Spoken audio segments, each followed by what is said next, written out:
Hello everybody, este es otro programa de su canal Cultura Reformada, reformando la cultura, presentándole a la gente a la que tiene la cara fea, que es la verdad. Y seguimos con la serie de lo que es globalismo, pero en este programa vamos a hablar de lo que es lo opuesto a globalismo. Y lo opuesto a globalismo es nacionalismo. Ahora, nacionalismo, no vamos a decir que nacionalismo es completamente bueno, tiene diferentes formas. Y vamos a hablar de lo bueno y de lo malo. Y eso depende de la ideología que cada persona tenga de lo que nacionalismo es.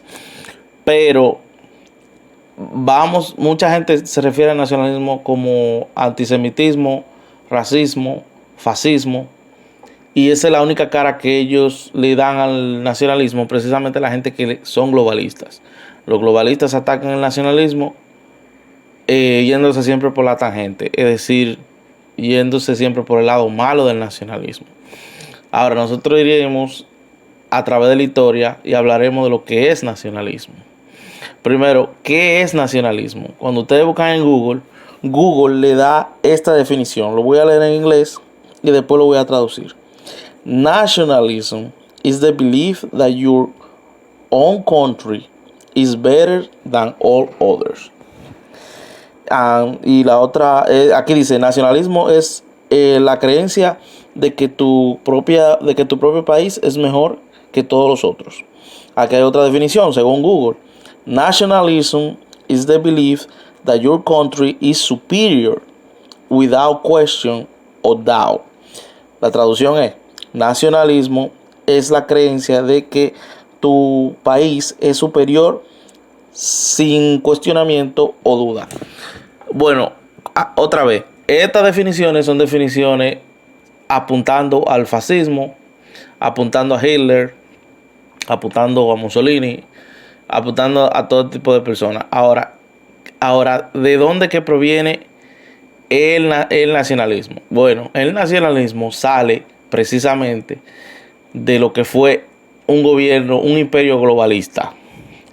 En los tiempos de la era medieval, la Iglesia Católica era la que controlaba toda Europa. Todo el mundo estaba sujeto al Papa, incluso los mismos reyes estaban sujetos al Papa. El Papa era, como su título todavía lo dice, sacrificio vicario. ¿Qué significa sacrificio vicario? Sacrificio vicario significa que es representante de Dios en la tierra, haciéndolo igual que Dios. Entonces el Papa, los sacerdotes, todos los diáconos eran los que controlaban toda Europa. La vida del europeo eran ellos que la controlaban.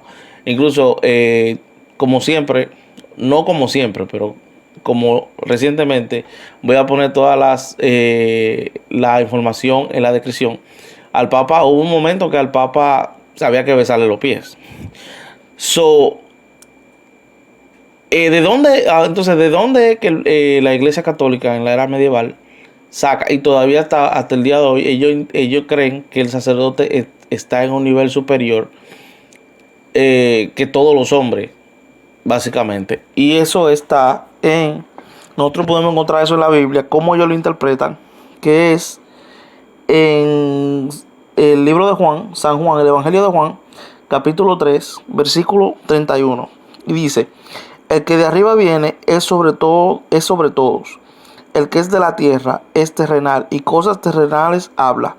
El que viene del cielo es sobre todos. Aquí está Jesús hablando en el libro de Juan, pero él está hablando de él. Pero ¿qué sucede? Que la Iglesia Católica entiende que eso está hablando de los sacerdotes, de los papas, de los sacerdotes. ¿Qué sucede? Que con esta interpretación bíblica, el Papa se posicionó por encima de los reyes, por encima de los príncipes. ¿Qué estaba sucediendo en ese entonces?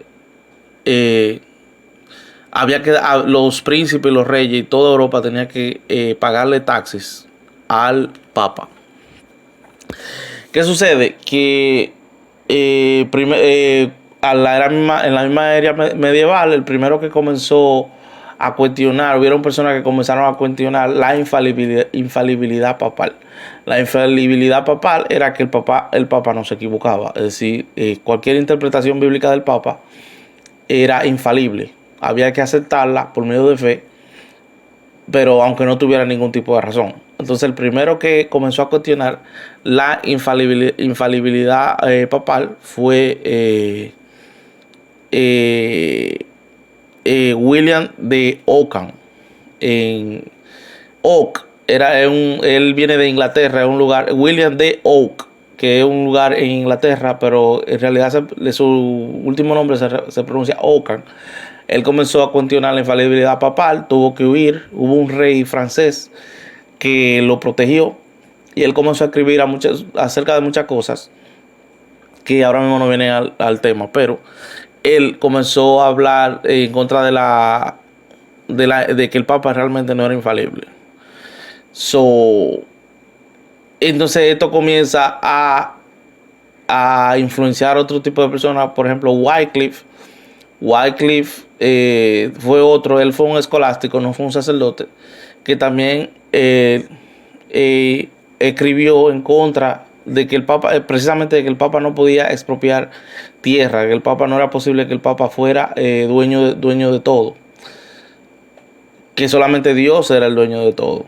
Y estos escritores comienzan a influenciar a Martín Lutero.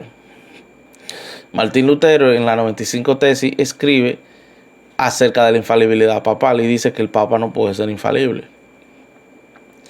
¿Qué sucede? Que Martín Lutero es protegido por el príncipe de donde él enseñaba, que es era en Wittenberg. Entonces, pero ¿qué era lo que estaba sucediendo? Que a causa de que todo el mundo tenía que pagarle taxes al papa, eso era un yugo que todos los príncipes tenían. Muchos príncipes veían eso como un yugo, como una carga muy pesada, y ellos veían que esa carga le estaba afectando incluso a la misma gente del pueblo, le afectaba. ¿Qué pasa? Que el príncipe de Wittenberg decide proteger al papa, y esta idea de que el papa no es infalible comienza a influenciar a otros príncipes. ¿Qué sucede? Que los príncipes llegaron a la conclusión, reyes y príncipes llegaron a la conclusión de que si el papa no era infalible, no había el por qué darle. Ellos decían, si el papa no es infalible, yo no tengo por qué darle mi tierra y yo no tengo por qué darle mis taxes, darle mi dinero. Simplemente un hombre que está sentado ahí y no está haciendo prácticamente nada, que dice que es representante de Dios, pero que no se equivoca, cuando realmente no. El Martín Lutero decía que no era así. Entonces de ahí, de esa idea, es que nace el nacionalismo. El nacionalismo, según la historia, es la idea de que tú defiendes lo tuyo, de que tú trabajas por lo tuyo y que tú trabajas por lo tuyo para prosperar tú, que tú no compartes lo del otro sin ningún sentido, sin ningún porqué. Eso es nacionalismo. Muchas personas lo ven como, en cierto sentido, como egoísmo. Bueno, en realidad eso hay que verlo con un grano de sal. O sea, como yo he dicho en otras ocasiones, eso es, hasta qué punto vamos a ayudar al otro sin que nos afecte a nosotros. El buen nacionalismo se ayuda a la otra persona hasta cierto punto, sin tener que nosotros sacrificarnos por la otra persona. Entonces el nacionalista lo que hace es que sí, yo te ayudo hasta cierto punto, sin tener que yo sacrificarme yo, sin tener que perder yo. Eso es ser nacionalista. Yo tengo lo mío y yo lo comparto contigo hasta cierto punto, hasta donde yo pueda compartirlo contigo. ¿Qué pasa? Que muchas personas toman a Hitler. ¿Qué pasa? Que lo que hace Hitler es que Hitler usa el nacionalismo para influenciar al alemán. Alemania pierde en la Primera Guerra Mundial y la autoestima del alemán estaba por el suelo. Entonces Hitler lo que hace es que coge el nacionalismo como una forma de levantarle el ánimo al alemán, pero aparte de eso decirle que el alemán era superior a cualquier otra raza. Entonces, esa es la definición. La definición que yo leí de Google, esa definición es la que se le aplica a lo que Hitler utiliza como nacionalismo. Entonces le sube el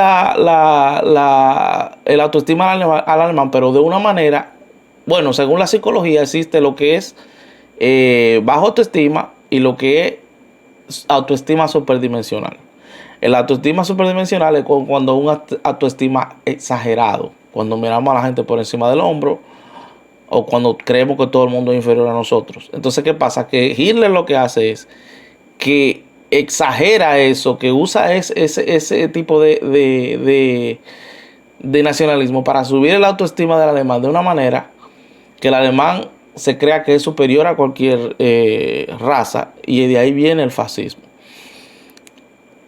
Ok, entonces también vemos en el caso de Fidel Castro, o sea, son formas que lo utilizan más como manipulación.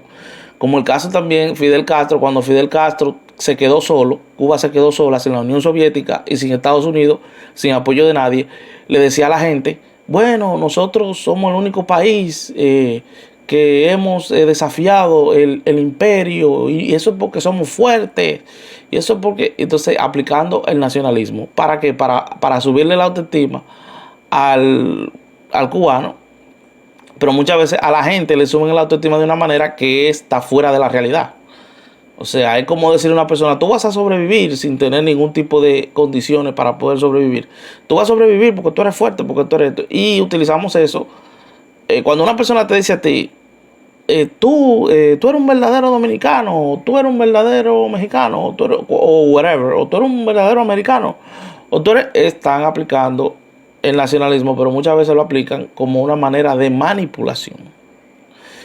Entonces, aquí hay que ver de qué nacionalismo estamos hablando, porque existe el nacionalismo de izquierda, existe el nacionalismo de derecha, y también existe el nacionalismo de que, oye, yo como el que yo hablaba al principio, oye, la raíz del nacionalismo es yo tengo que proteger lo mío, yo tengo que proteger mi tierra, yo tengo que proteger, yo no tengo que necesariamente darle mi dinero a otra persona si yo creo que no me conviene.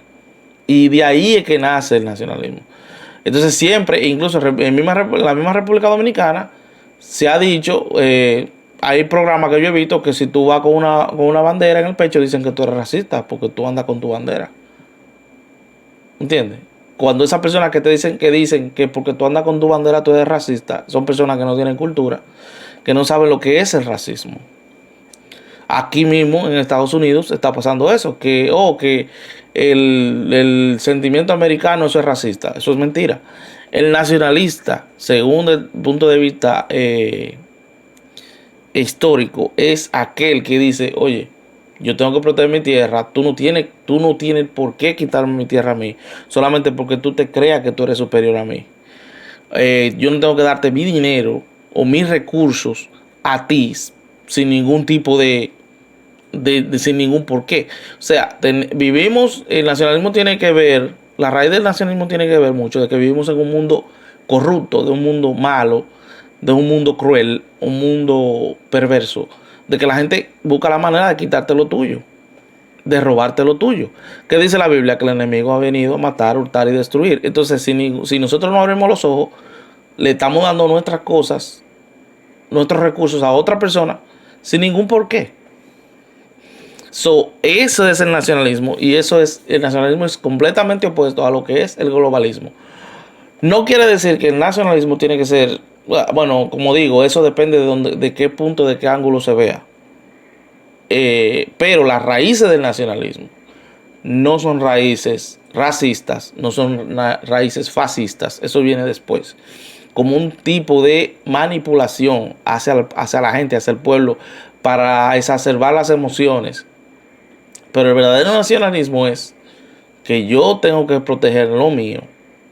Y yo puedo, eso no quiere decir que yo no vaya a compartir. Yo puedo compartir con el otro siempre y cuando yo vea que es conveniente o que es pertinente o que es apropiado yo compartir mis recursos con el otro. Hasta aquí su canal de Cultura Reformada. Dios le bendiga.